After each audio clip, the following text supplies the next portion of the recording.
बच्चे और बच्चियों, हमारे देश की महिमा जो अनामिक पुरुष है, जितनी गिनती भारतवर्ष में वो सब खत्म, और भी गिनती उसमें जोड़ दो वो भी खत्म। ये अनामी पुरुष की ये काया इतनी बड़ी है, सब गिनतियां खत्म, इतनी बड़ी उनकी काया। तो जो विस्तार होगा उनका वो बहुत बड़ा।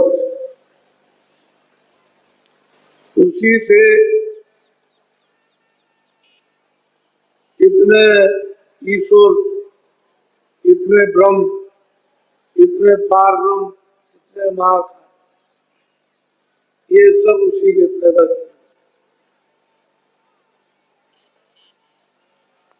जितनी जीवात्माएं खचाखच, कोई भी रेशा बगैर जीवात्माओं के सुरतों के कहीं दिखाई देता है, खचाखच उन लोगों में भरा हुआ आकाश है।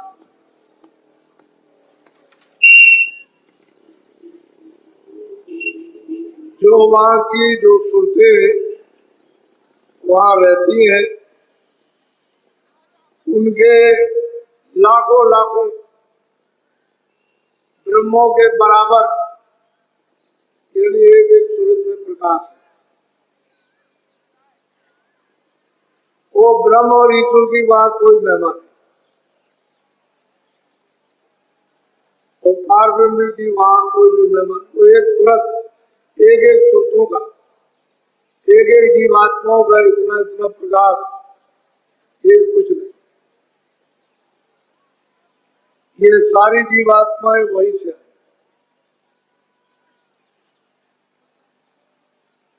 जब उन्होंने अपने से अलग रचना का विस्तार किया तो पहले अगम लोक मंडल, वहां अगम पुरुष को स्थापित, उनके महासंत से भी ऊपर की ये उनकी काया है। फिर उन्होंने अलग लोक स्थापित, अलग पुरुष को वहां बैठा, उनकी थोड़ी ही कम ऐसी उनकी काया। फिर सतलोक उन्होंने स्थापित किया, सतपुरुष को बैठा। ये अनामी पुरुष ने ये तीनों लोगों की अपनी स्वेच्छा से, और वो तीनों लोग एक रूप है, एक स्थिर है, अस्थायी है, परिवर्तनशील है। सतलोक से सतपुरुष से ये विस्तार। तो जितनी जीवात्माएं सतलोक में खचाखच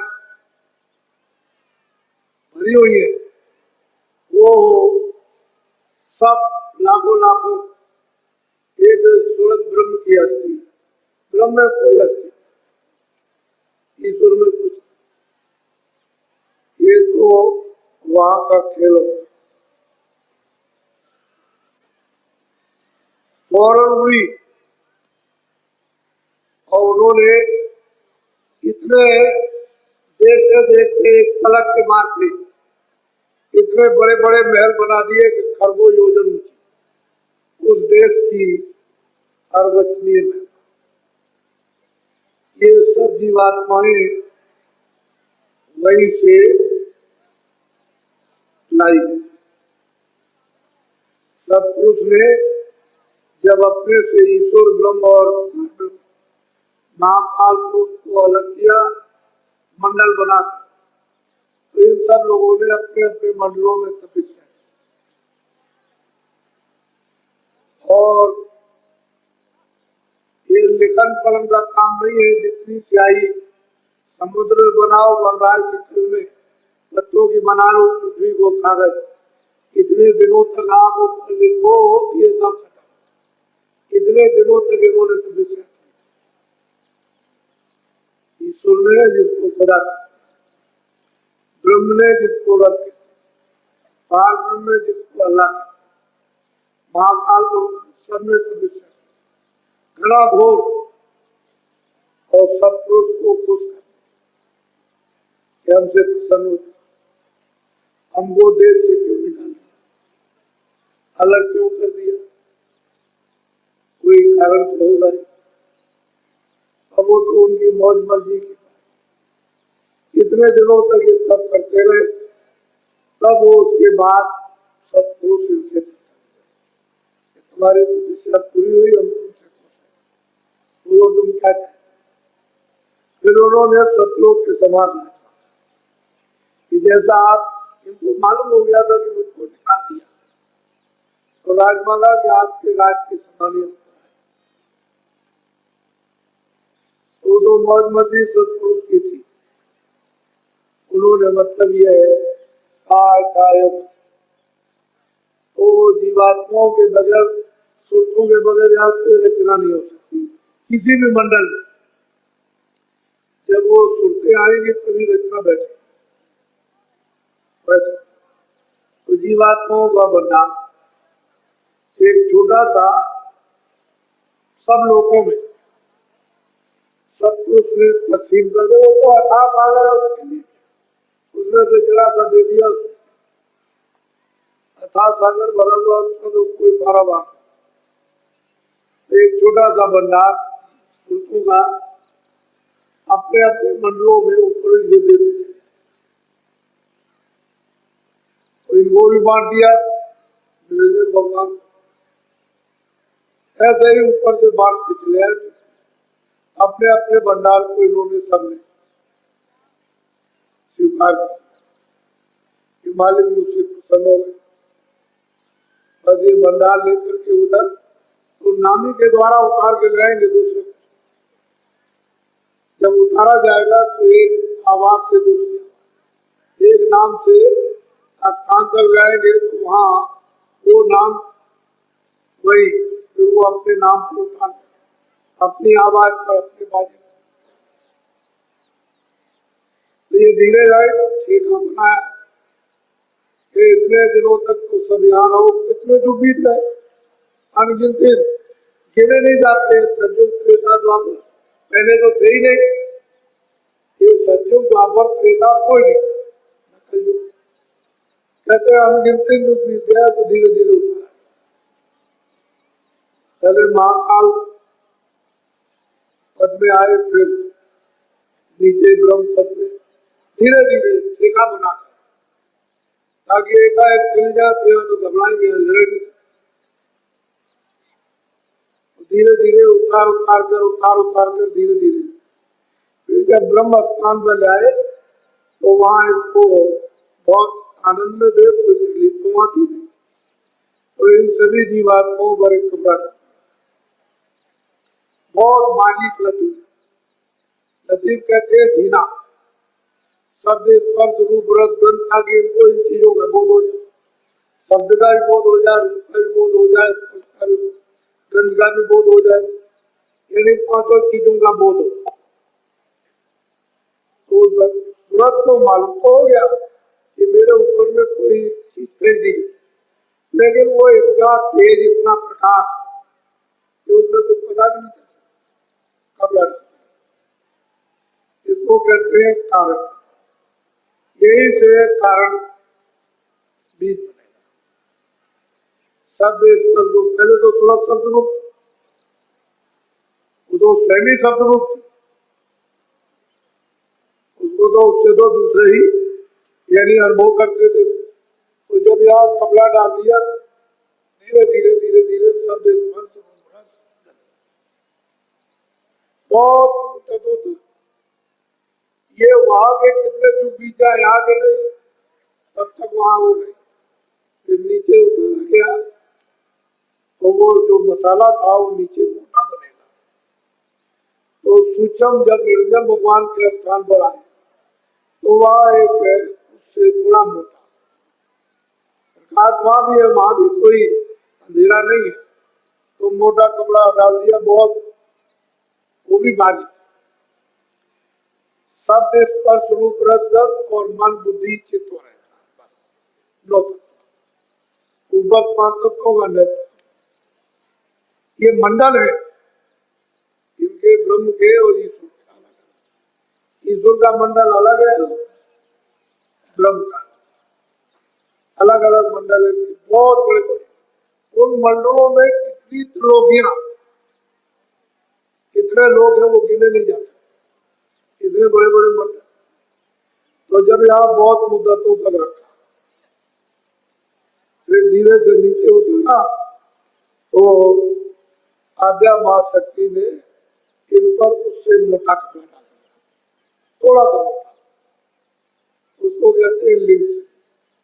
जैसे स्वर्ग वैकुंठ में तो 9 तत्वों का कपड़ा डाला, 10 इंद्रिया चतुसंता का, मन बुद्धि चित्त और अहंकार और 3 रजोगुण तमोगुण सतोगुण।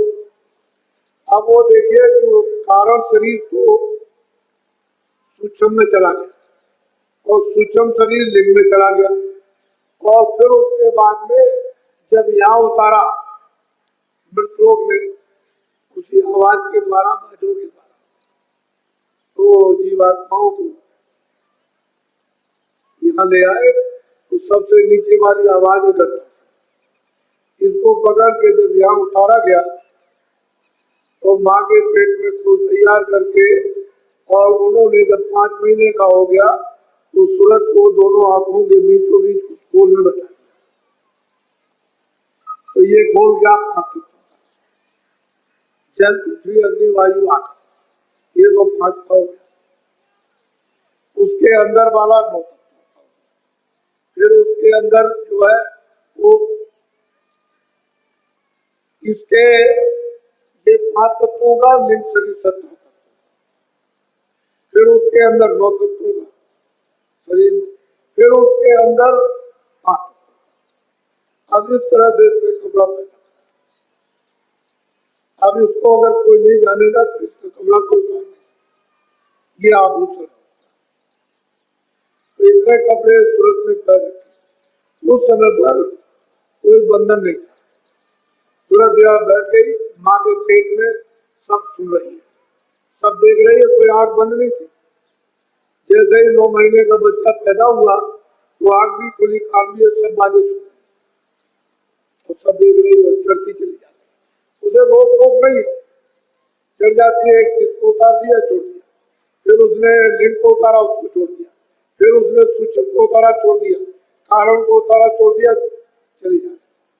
और रोज दरबार में सुखलोक में हाजिरी थे, सब जितनी भी ये सुनने की बात में सब रोज जाते, उस समय जाने आने की कोई नहीं। अब इनको कहा गया कि भाई तुम गंदगी ये अपनी छोड़ देना, गंदगी को पास मत ना हुई। तो जो सुनते हैं यानी मतलब गंदगी छोड़ दी, सबसे निकल गई। इनकी आमद रखी 1 लाख वर्ष, तो बहुत चली गई वापस, वो कम नहीं गई, बहुत गई। लेकिन जब ये मालूम हुआ कि सब चली जाएगी तो निरंजन भगवान ने अब इनके लिए रोक टोक करी, और उन्होंने शक्तियां पैदा करके और उनका जन्म दिलवा दिया, और उनको आदेश दे दिया कि जंगल में चले जाओ। वो चले गए ब्रह्मा विष्णु महादेव, और वहां 20,000 वर्ष तप किया। फिर उनको जब समाधि लगाई तो उनको देववाणी हो कि तुम चारों वेद विधान, बस यही से सब बंधन, ये कूड़ा कचड़ा ये सब पाप का पुण्य का, अच्छे का बुरे का, न्याय का, सत्य सब ये पड़ेगा, क्योंकि उस समय तो आँख खुली थी, कान खुले थे, रास्ता कुछ बंद नहीं था, नाक भी खुली, जाते थे आते थे, बस नहीं था कि जा रहे आ रहे अपना घोसला देखे, और उतर के आए अपने घोसले में आ गए। ये उनका घोसला था पंचभौतिक के शरीर। लेकिन जब अवध पूरी होगी तो फिर पीछे से झगड़ा लगा, तो जब ये झगड़ा लगाया तो फिर गंदगी इसमें चल करके तो कारण लोक में चली गई, कुछ सूक्ष्म लोक में गंदगी जमा हो गई, कुछ लिंग लोक में गंदगी जमा हो गई। जो बारी बारी अशुभ कर्म हुए वो मतलब ये कि शरीर में जमा, तो मन और बुद्धि और चित्त और ये सब गंदे हो, अंतःकरण गंदा हो गया। फिर वो जीवात्मा जो स्वच्छ और साफ बैठी हुई थी वो गंदी होने लगी। तो इस बार आपने पूरा कचरा डाल करके उसको गंदा कर, तो आँख भी बंद हो गई, कान भी बंद हो गए ना, क्योंकि ये तो वहां लेकर के आई थी। इस बार तो कोई पर्दा था नहीं, तो आंख पर, कान पर, नाक पर, इसमें तो सुधा ये चीज है, वहां भी रहेगी तो यही चीज है। तो जो चीज कुदरती है जिसको कोई बना नहीं सकता वो उसके अंदर आंख भी है, कान भी, नाक भी। अब गंदगी पड़ गई, बस यही सब आजादी दे दी। उसने कहा जो भी कोई कर्म करेगा मृतलोक में वो अपने अपने कर्म का फल होगा। अब वो पता ठिकाना तो हम भूल गए अपने घर में आने का, भाई किस रास्ते से जाएंगे, घर में खोजेगा। अब यही पर लगे झगड़े, बस यही पर बस्ती बसाने लगे, इच्छा बसाने लगे, ममता करने लगे, आशा बांधने लगे, बस यही। अब आपकी वो आशा, इच्छा खत्म हो गई कि अपने घर का कैसा आनंद है, कैसा सुख है, कैसी सुंदरता है, कैसी शक्ति है, कैसा ज्ञान। सही बात कि ये प्रदेश, और देखो आप 50 वर्ष के हो गए, 60 वर्ष के, 70 वर्ष के हो जाए, और ऐसे तो बच्चा आता है, जब समय पूरा हो जाता है कर्मानुसार 2 साल का भी चल दिया, 4 साल का भी 10 साल, लेकिन अगर पूरी आयु आपको मिली है और संभाल के ले चलोगे तो 50 भी जा सकते हो, 60 भी जा सकते हो और 80 भी जा सकते हो। संयम बिगाड़ दोगे तो पहले चले जाओ, क्योंकि सांसों की पूंजी खत्म हो जाएगी संयम बिगाड़ने से, तो पहले ही आप इस मकान से खाली कर चले जाओ। बस ये कर्मों का बंधन, जीव जो है इस बंधन में फंस गए। अब उसने और नीचे फिर सजाए, उनके कारागार बना दिए, तो जीवात्माओं कहीं निकल ना जाए तो सजा दे देंगे, अब वो चलेगा। तो ये उनका काम यही है। और इन्होंने ऐसी ऐसी रचना की है, स्वर्ग में की इतनी सुंदर, तो वहां पर मतलब ये है कि स्त्रियां भी है, पुरुष भी है, छोटे छोटे बच्चे भी दिखाई देते, बहुत सुंदर रचना, बहुत खूबसूरत, यदि चित्रकारियों से ऐसी सुंदर है। वहां के लबास, पहरावा, कपड़ा तो नहीं है रुई का है, रेशमी, ये कपड़ा तो नहीं, लेकिन मालूम होता है कि ऐसा सुंदर कि वो जेवर वगैरह जो काशी शराब वेद होगा इतना सुंदर है कि वो मोहित हो जाए, ऐसा लगा। स्त्रियां जो वहां की चमकीली है, यानी वस्त्रों को मालूम होता है पहरे हुए इतने चमकदार कि तुम गौरव मोहित हो जाए। वो आप सराय उतरी रहती है, नृत्य होता रहता है। ये नाच क्या चीज है, कुछ नहीं, हर वक्त 24 घंटे हर क्षण नाच होते रहते, विचित्र बात के बाद। तो साधक के लिए तो अगर कोई बताने वाला नहीं तो उधर से आगे जाएगी, तो वही पर उसने ऐसा माया का जाल कि इससे बचो, यहाँ वहां लक्ष्मी है, सावित्री है और पार्वती और वायु गेले ऊपर नीचे दाएं बाएं रीतियां सब घेर के खड़ी हो जाती है, तो बुद्धि का आवरण प्रलोभन दे देगी, बस आपकी साधना ऊपर जाइए तो आध्यात्म, उसका इतना बड़ा लोक है कि मतलब यह है कि कितने, मतलब यह है कि करोड़ों, 1 2 4 10 20 करोड़ नहीं, कितने करोड़ों का लंबा मैदान, उसमें औरतें होते हैं, इसलिए दूसरे जाल से निकालना बहुत। ये स्वर्ग वैकुंठ में कुछ नहीं है, जो आद्या महाशक्ति लोक में जो देवियां ऊपर में पुरुष है और निरंजन भगवान वो खाए को जाने देंगे किसी, उनके ऊपर में माया सबको रोके रहती है, उसका भी माया रूप, स्त्री का रूप है वो, उसकी सुंदरता अनोखी विचित्र है, ऐसी सुंदर और मोहित करने वाली कि तुम्हारे ऐसे कितने मतलब ये सब फना हो गए, वो जाए नहीं सकता। फिर उसके ऊपर में उसका मतलब वो चीज ये है कि अंदर का राज किसी को पता ही नहीं, वो जानते ही नहीं। और आप क्या आपको मालूम है संसार में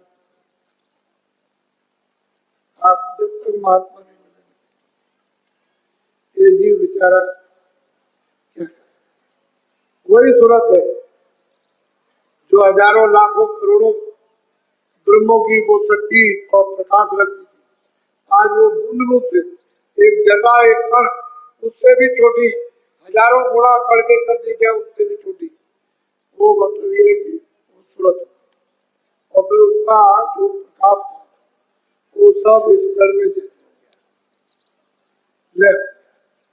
अब बिना महात्मा महापुरुषों के इसको कोई समेट नहीं सकता, क्योंकि उनको मालूम है कि कहाँ बैठी है, उनको पता है इसमें क्या है, आंख भी है, कान भी है, नाक भी है, ये बरामद ये समेटी कैसे जाएगी, उधर से खींची की तरह से जाएगी, प्रकाश सिमट करके कैसे आएगा ये उनको मालूम।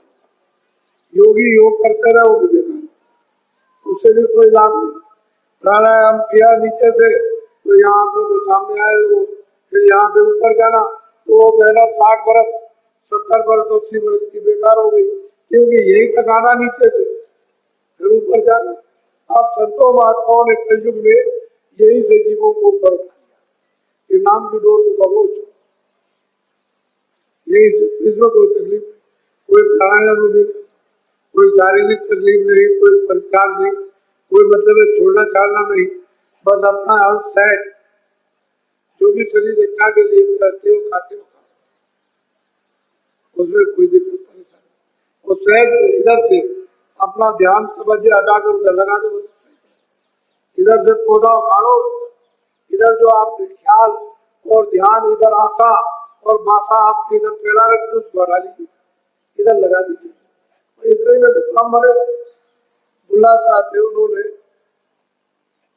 किसी ने पूछा कि आप कैसे भगवान को पाया, कहला अरे भाई क्या है, इधर से जैसे मैं पौधा उखाड़ता हूँ और ये इधर लगाता हूँ जैसे धान, उसका पौधा इधर लगाया खेत में, कह लगे भाई इतनी देर में भगवान मिलता, इधर से ध्यान हटाओ इधर इधर। कलयुग में इसीलिए तो उन्होंने कहा कि कलयुग के समान कोई सरल सुलभ भगवान की प्राप्ति के लिए दूसरा जीवों के लिए है, ये सुलभ युग। फिर इसमें महात्माओं का पदार्थ ऊपर से सतपुरुष ने उन संतों को भेजा कि जाओ जीवों को ले आओ, जगा के सिखा के समझा के प्यार करके हर तरह से उनके सब सुन के साफ करके अच्छी तरह से उनको दूध आके ले आओ। और क्या तो प्यारी से बता सकते, दूसरा और शक्ति नहीं, शक्ति तो कर सकते लेकिन वो शक्ति करेंगे तो बदलाव, इनमें कालन उनमें जा कालन का नाम निशान नहीं, तो सत्य थी कुछ नहीं प्यार, तो प्यार में बता लेंगे तेरे पीछे पीछे चले आओ, तो ये जीव चला फिर किसी के बात की बात नहीं, फिर प्यार में बंधन टूट जाएंगे, चाहे जितने भी पाप लगे वो सब धो दिए जाए। खुद वहां धोने की नदी है और खोल दिया, उसमें बाद छटक फटक करके साफ, उधर गए तो उधर देखा है कौन जा रहा, वो धर्म जरा जगाती है बैठा हुआ है तो आवाज लगा ये तलाशी दे दो, कैसे जा रहे हो, ये टिकट, ये है टिकट, ये नाम, तो कुछ है कि देख लीजिए, तो देखा उनका जब कुछ झाड़ा लेगा, क्योंकि वो तो घाट जगह सबका झाड़ा लेता, जैसे वो डिरेक्टर लग जाता है कि तुम उधर जा रहे हो तो दिखाओ कुछ है तो नहीं तुम्हारे पास हथियार वगैरह कुछ बम बम, तो तलाशी लेते हैं तो सब हो जाते हैं, ऐसे उधर कोई भी जाएगा जब कुछ नहीं निकलेगा कुछ नहीं कर, तो आपने तो अभी मतलब ये कि कहीं गोता लगाया ही नहीं, जाने नहीं कि गोता जीवात्माएं हाँ लगा के फड़फड़ा करके शुद्ध पवित्र और साफ हो जाती है। तो महात्मा ले जाते हैं उसमें नदी में बोरा बोल देते हैं कि कर ले अपना जल्दी से कलमल के जितने भी कर्म अशुभ शुभ इनको धोड़ा जल्दी से, तब ये जीव धोता उसमें नहाता है। इनको बेचारों कहाँ तो नाम नदी कहाँ बह कर्मनाथा नदी कहाँ है क्या पता। कर्मनाथा नदी है उसमें स्नान वो महापुरुष कराते, तब ये जीव इस योग होते हैं कि हम आगे चले। करुणा तो कौन ले जाए।